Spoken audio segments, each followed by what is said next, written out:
우리 시원 찬양대회 귀한 찬양 감사합니다. 우리 한번 큰 박수로 격려해 주시면 좋겠습니다. 대림절 넷째 주일입니다. 우리 모든 성도들의 가정마다 주의 은혜가 넘치시고 복되시기를 주님의 이름으로 소망하고 축복합니다.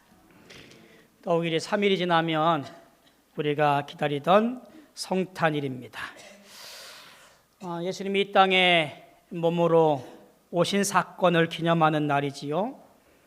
인간의 불순종으로 하나님과의 관계가 끊어져 버린 이후에 사람들은 자기 원대로 살아가게 되어지고, 그리고 해결할 수 없는 문제, 죽음의 두려움 앞에 떨고 있는 존재가 되어버렸지요. 그러나 하나님께서 죽을 수밖에 없는 인생들을 구원하시고자 사랑을 확증하시고, 그리고 계획을 실행합니다. 그 계획 속에서 도저히 인간의 몸으로 죗값을 치를 수 없었기에 그 죗값을 대속하는 대속제물을 이 땅에 보내주시기로 계획을 세우시고, 예수님을 우리의 죗값을 대신해서 치르도록 대속제물로 내어놓으신 사건, 그것이 성탄입니다. 이 특별하고 큰 의미로 가진 사건이 바로 성탄이기에 이날은 어떤 사건보다도 가장 귀하고 소중하고 의미 있는 놀라운 사건이라고 할 수밖에 없는 일이 바로 우리가 기다리던 12월 25일 성탄의 기쁨입니다. 결국 예수님을 통해 보여지는 이 놀라운 일들은 결국 우리에게 주어지는 구원의 문이고, 그리고 길이 되어주시는 사건인 거지요. 예수를 믿는 우리 모든 성도들에게 주어지는 복된 순간이기도 합니다. 이런 생각이 들어요. 정말 우리가 기쁜 날인가? 그날이 정말 기쁜 날이 될까?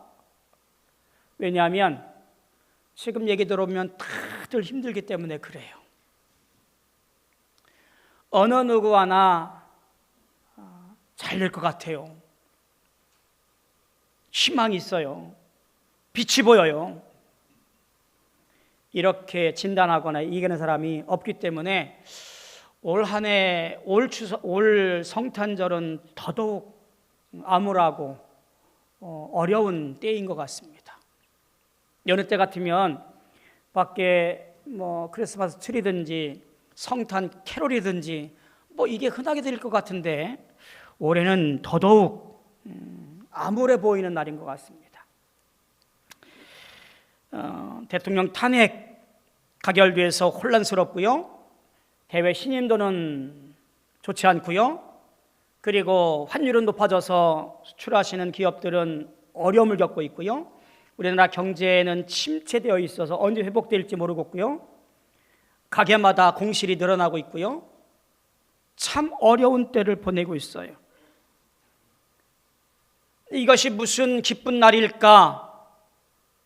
무슨 감사할 거리가 있어서 우리가 감사 찬양을 드릴 수 있을까? 라고 하는 생각이 번뜩 들게 되어지는 2024년 성탄이에요. 그럼에도 불구하고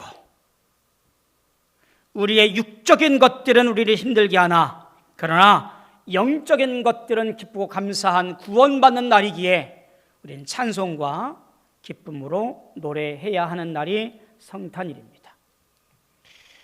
프랑스 남부지방에 전해오는 한 이야기가 있습니다. 예수님이 오셨다라고 하는 소식을 듣고 농부들이 예수님을 경배하려고 길을 떠날 차별을 합니다. 첫째 농부가 주님 맞이하고 감사해서 계란 한 판을 준비를 하고요. 둘째 농부가 빵과 치즈를 준비합니다. 셋째 농부가 이제 포도주를 준비합니다. 그리고 뒤에 보니까 넷째 농부가 쫓아와요. 넷째 농부의 이름은요, 앙상떼라고 불리는 사람인데 빈손으로 터덜터덜 걸어와요. 세 명의 농부가 아이고 저놈은 준비도 없이 무슨 축하한다고 하는 거야 라고 궁신을 했지만 어쨌든 그 네 명이 예수님 마국간에 도착을 합니다. 첫째 농부, 둘째 농부, 셋째 농부는 자기들 준비한 선물을 내어놓으면서 마리아와 요셉 앞에서 축하하고 선물을 내놓고 이야기하면서 그렇게 좋은 시간을 보냅니다. 한참 얘기하다 보니까 네 번째 농부 앙상태가 안 보여요. 앙상태가 어디 있냐라고 한참 찾아보았는데 예수님이 누워있던 말구유를 이렇게 가박았던 천을 열어보니까 그 앞에 있는 거예요. 말구에 누우신 예수님을 매혹당한 눈으로 바라보면서 연신 이렇게 입으로 읊조리고 있는 거예요. 예수, 오 예수, 예수. 앙상태, 매혹당하는 것, 그 이름답게 그는 예수님께 매혹당하여 온 시선과 온 마음이 집중되어 있었다라고 말합니다. 어쩌면 오늘날 우리의 모습과 같은 생각이 안 드세요? 우리는 성탄절에 예수께 집중해야 되는데 다른 것에 정신 팔려서 진정한 기쁨이 무엇인지, 찬송해야 되는 것이 무엇인지를 잃어버리고 살고 있지 않나 하는 생각이 되어집니다. 비록 우리의 사정과 형편과 환경과 모든 일들은 우리를 힘들게 하나, 그러나 이 땅에 우리의 모든 죄를 사함받고 구원받게 하는 놀라운 구원의 역사를 맞이하기에 우리는 분명히 기뻐하고 감사하고 찬송해야 되는 날인 줄로 믿습니다. 주님께 집중하시고 매혹적인 눈으로 주님 바라보시면서 이 성탄절을 보내시는 우리 모든 성도 되어지기를 주님의 이름으로 소망하고 축복합니다. 오늘 본문 말씀은요, 예수님 어머니인 마리아와 그리고 세례 요한의 어머니인 엘리사벳이 만나는 장면이 오늘 본문의 내용입니다. 오늘 본문의 내용을 이해하기 앞서서 앞에 나와 있는 말씀들을 함께 보시는 것이 좋겠다 생각이 되어지지요. 1장 전반절부터 쭉 보아오면 누가복음서 기자는 세례 요한의 탄생도 상세하게 기록하고 있고요, 예수님의 탄생도 자세히 기록되어지고 있는 것을 보게 되어집니다. 세례 요한의 이야기 또한 사가랴 그의 아버지로부터 비롯되어지는 것을 보게 되어지잖아요. 제사장 직분을 감당해야 될 사가랴가 차례대로 아마 맡게 되어지는 제사장을 위해서 전례에 따라서 성전에 들어갔지만 그가 앞으로 있게 될 세례 요한의 잉태된 소식을 전해 듣게 되어집니다. 근데 이 일이 어떻게 될 수 있느냐라고 반문을 하잖아요. 나도 나이가 들었고 내 아내도 나이가 들었는데 이건 불가능한 일입니다. 가당찮은 일입니다 라고 믿지 못하니 사가랴가 세례 요한이 출생하기까지 말도 못하고 듣지도 못하게 되어지는 이런 인생이 되어져 버립니다. 엘리사벳도 마찬가지예요. 1장 24절 이해 보니까 그의 아내 엘리사벳이 잉태하고 5달 동안 숨어 있으며 이르되 주께서 나를 돌보시는 날에 사람들 앞에서 내 부끄러움을 없게 하시려고 이렇게 행하셨다라고 그래요. 그도 나이 들어서 이렇게 아이를 가진 것이 부끄러운 일이기에 함부로 나가지 못했던 것이 사실이지요. 1장 26절 이하에도 예수님께서 탄생하시는 것에 대하여 동일한 천사 가브리엘이 마리아에게 오셔서 앞으로 예수 메시아가 내게 임할 거다, 잉태할 거다라고 소개하는 잉태 수태고지를 얘기를 하게 되어지죠. 이게 어찌된 일입니까? 반문하지만 마리아는 이 일, 하나님은 능치 못하신 분이 없으시기에 주의 여종에게 말씀대로 이루어지기를 원합니다 라고 고백함으로 이 일들을 수긍하게 되어지지요. 누가복음은 1장에서 이와 같이 많은 시간을 할애하면서 세례 요한의 수태고지 사가랴의 이야기부터 마리아에게 주어지는 수태고지 긴 이야기를 왜 우리에게 전하고 있을까라고 하는 거예요.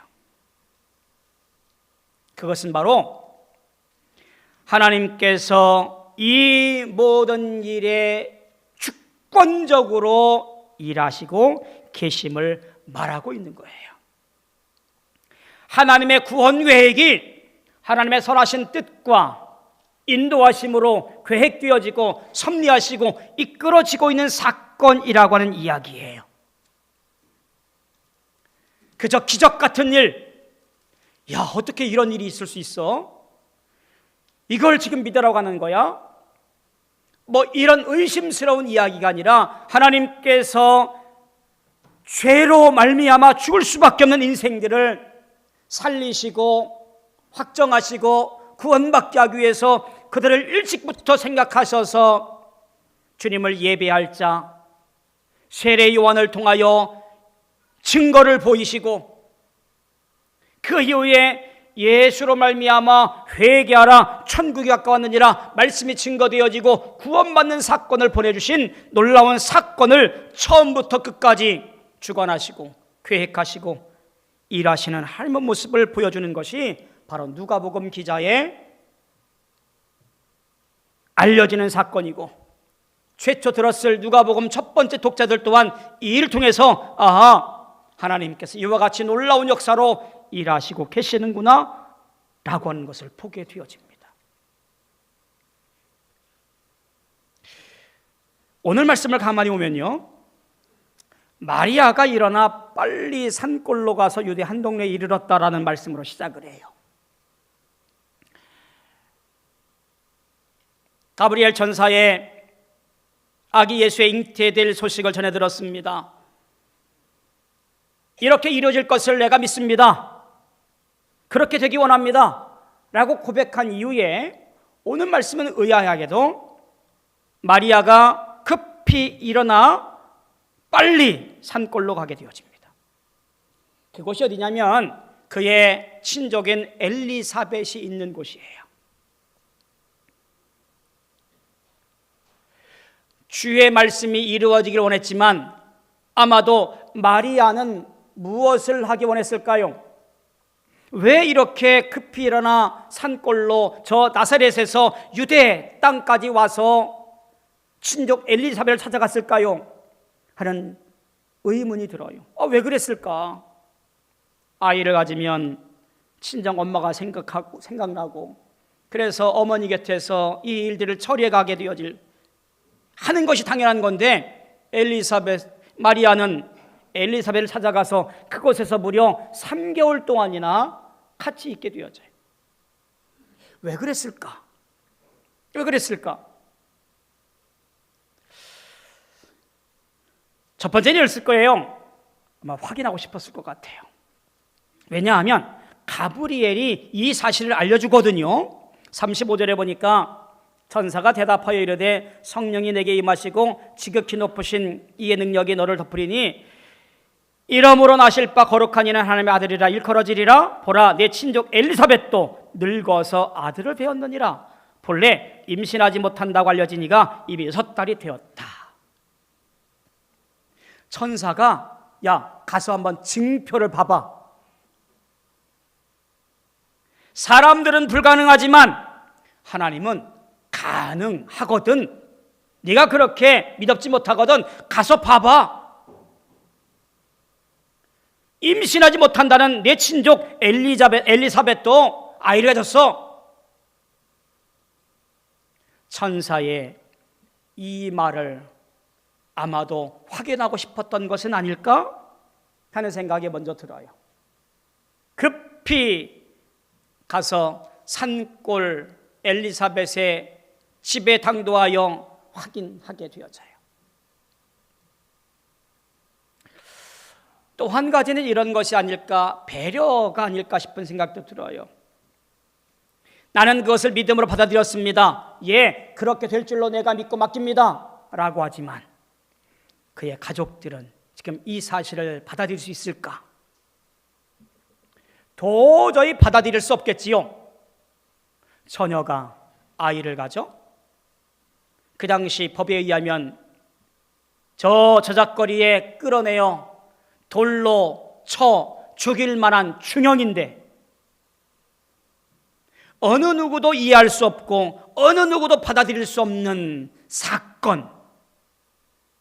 그의 정원한 남자 요셉은 그 또한 천사의 말을 듣고서야 그것을 받아들였던 이 일이 있는데 아마도 거기에 있어야 될 이유가 없었던 것인 것 같아요. 자기 상황을 이해해 줄 만한 사람, 그것은 기적을 경험한 엘리사벳 한 사람뿐이었을 것이라고 보여집니다. 그래서 급히 그곳으로 이동을 했고, 그리고 물론 사가랴가 있었지만 사가랴는 말도 못하고 듣지 못했던 상황이라서 이 일에 대해서 전혀 간섭을 할 수 없었겠지요. 당도하여 경험하게 되어지는 이 놀라운 일들을 오늘 소개되어지고 있는 것이 오늘 말씀이에요. 오늘 말씀을 준비하다가 한 재미난 글을 하나 보았습니다. 어느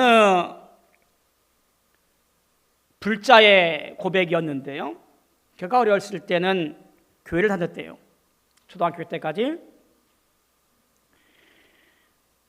근데 교회 다니다가 선생님한테 이런 얘기 들은 거예요. 처녀가 잉태하여 예수가 탄생했다라는 얘기예요. 이 아이가 듣기에 아니 결혼도 안 했는데 어떻게 A를 가져? 라고 해서 말했대요. 선생님 어떻게 이런 일이 가능합니까? 선생님이 그랬대요. 너 이거 안 믿으면 지옥 가. 상처가 되기도 하고 도저히 믿어지지가 않아서 교회를 그만 다녔대요. 중학교 때 절에 가게 되었대요. 마찬가지로 절에서도 그 스님들이 가르쳐주는 얘기를 듣게 되었는데 거기도 이해할 수 없는 말을 듣게 되었대요. 부처님이 어머니 옆구리에서 나왔고 나오자마자 벌떡 일어나서 7걸음 걸어갔다, 뭐 이런 얘기를 들었대요. 도저히 이해가 안 돼서 물어봤답니다. 아니 그거 보셨습니까? 그럴 수 있습니까?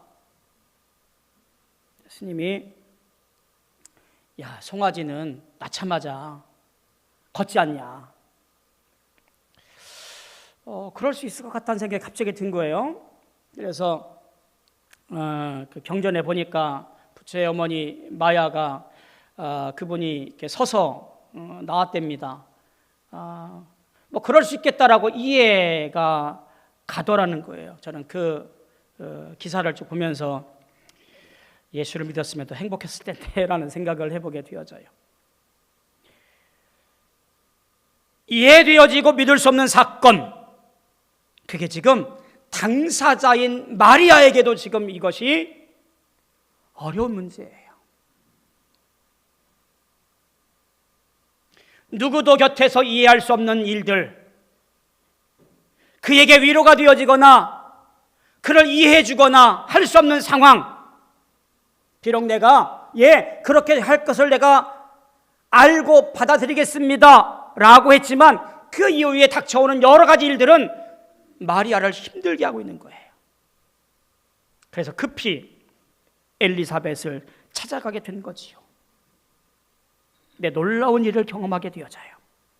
41절에 보니까 마리아가 문안하면서 들어왔을 때 엘리사벳의 복중에서 뛰노는 것을 느낍니다. 어쩌면 이것이 세례 요한과 예수가 만나는 첫 번째 만남의 모습이에요. 세례 요한은 어머니의 복중에서 주의 오심을 기뻐하며 뛰놀게 되어지고, 이 일을 알게 되는 엘리사벳도 성령의 충만함을 받아서 이렇게 큰 소리로 고백을 합니다. 여자 중에 내가 복이 있도다. 내 태중의 아이도 복이 있도다. 내 아이의 뛰노는 것을 느끼면서 여인과 그 태의 모든 것이 복이 있음을 얘기합니다. 그리고 이렇게 입을 벌려 고백합니다. 내 주의 어머니가 내게 나아온다라고 하는 거예요. 엘리사벳은 자기도 모르게 성령의 충만함을 받아 지금 내 앞에 있는 마리아가 내 주의 어머니라고 고백을 하는 거예요. 지금 여기에서 주라고 하는 것은 나의 구원자, 나의 메시아, 나의 왕, 나의 그리스도, 앞으로 오실 메시아, 그 메시아를 태중에 안고 있으며 또한 그의 어머니로서 감당할 어린 마리아를 보시면서 내 주의 어머니라고 찬송하고 찬양하고 있는 거예요. 아마도 친족이니 서로의 나이를 알았을 텐데 한참 어리고 한참 어른일 이 두 관계 속에서 내 주의 어머니라고 찬송하는 것을 보게 되어지지요. 그리고 마지막에 이렇게 말합니다. 주께서 하신 말씀이 반드시 이루어지리라고 믿은 그 여자에게 복이 있도다. 우리는 이 말씀 한 절을 깊이 생각을 해야 돼요. 성탄의 기쁨은 그저 예수가 이 땅에 오심으로 찬송하고 감사하고 기뻐하는 것으로 끝나는 것이 아니라 믿음에 근거한다라는 사실을 말입니다. 예수의 이 땅에 오심은 하나님의 구원과 섭리와 계획입니다. 이 믿을 수 없는 상황을 내가 받아들이고 믿음으로 고백하고 구원의 길을 걸어가는 것, 그것이 바로 감사와 기쁨의 시작인 거지요. 내가 이해할 수 없고 알 수 없는 것이지만 이것을 내가 오늘 받아들이고 소망하는 것, 그것이 믿음의 시작이고 그 믿음의 시작이 복이 되어지며 그 복의 감사와 찬송이 되어진다라는 사실이에요. 기적을 소개받은 사가랴는 머뭇거렸지만 기적을 소개받은 마리아는 이 일이 하나님의 능력으로 이루어지기를 원했던 두 사람의 비교 모습은 우리에게 어떤 삶을 살고 있는가라는 것에 대해서 분명히 얘기해 주고 있습니다. 성탄은 믿는 믿음으로부터 시작되어지고 머뭇거릴 시간조차 없이 내 앞에 다가와서 믿음으로 고백하고 영광 돌리는 것이어야 한다라는 사실이에요. 이 놀라운 경험을 한 마리아가 그제서 46절부터 마리아의 찬가가 시작되어져요. 내 영혼이 주를 찬송합니다. 이제 내가 확인했습니다. 예, 하나님의 기적이 일어날 수 있습니다. 처녀인 저에게도 주의 오실 수 있음을 내가 알았습니다. 주님을 찬송합니다. 그리고 그의 찬송은 바로 구원하심과 심판하심의 역사가 이 땅에 있어질 것에 대한 노래와 찬송으로 고백되어지는 것을 보게 되어지지요. 마리아가 석 달쯤 있다가 집으로 돌아가게 되어집니다. 배는 불러올 것이고요. 사람들이 어떤 말로 수군거릴지 모르길 일이지만 마리아는 오히려 확신 가운데 이 땅의 구원자 메시아로 오실 예수 그리스도, 하나님의 구원과 섭리 가운데 모든 죄를 사함받게 되어지는 그 이 땅에 오시는 주님을 맞이하기 위해서 자기 몸을 관리하고 말씀이 이루어지기를 소망하며 흔들림 없는 믿음을 가지고 주님을 노래하고 찬송하며 그 나머지 시간들을 보냈을 것이라고 보여집니다. 사랑하는 성도 여러분, 우리의 인생과 우리의 삶 속에서 주님의 오심의 이유가 어떤 것일까요? 그저 여느 때와 마찬가지인 성탄, 즐거워하고 선물 돌리고 함께 웃고 그런 시간들이 아니라 주의 오심을 내가 오늘 믿고 주님을 노래하고 찬송하며 영광 가운데 거함으로 말미암아 주의 뜻이 이루어지는 것을 노래할 수 있는 날, 그것이 바로 성탄을 준비하는 저와 여러분이라는 사실을 꼭 기억하시기를 소망합니다. 엘리사벳의 축복처럼 말씀이 이루어지리라고 믿은 자에게 복이 있다라는 노래와 같이 오늘 우리의 인생도 주의 말씀이 이루어져 성탄, 예수님의 오심, 나를 위한 주의 오심을 노래합니다라고 하는 놀라운 고백을 하는 믿음의 성도들, 저와 여러분들이 복된 인생을 되어지기를 주님의 이름으로 소망하고 축복합니다. 기도하겠습니다. 고마우신 아버지 하나님, 주님의 은혜 감사합니다. 말할 수 없는 어려움과 애씀이 있는 때를 보내고 있지만, 그러나 우리는 주님의 오심을 기뻐하며 감사하고 영광 돌리게 하여 주시옵소서. 그 모든 것들이 우리의 믿음을 통해서 이루어지는 것을 보게 되어집니다. 주의 오심을 믿고 감사하고 감격하여 영광 돌리는 날이 되어지게 하시옵고, 우리가 더욱더 주님을 가까이하며 믿음을 통해 주 앞에 나아가는 시간들 되어지게 역사하여 주시옵소서. 예수님의 이름으로 간절히 소망하고 기도하옵나이다. 아멘.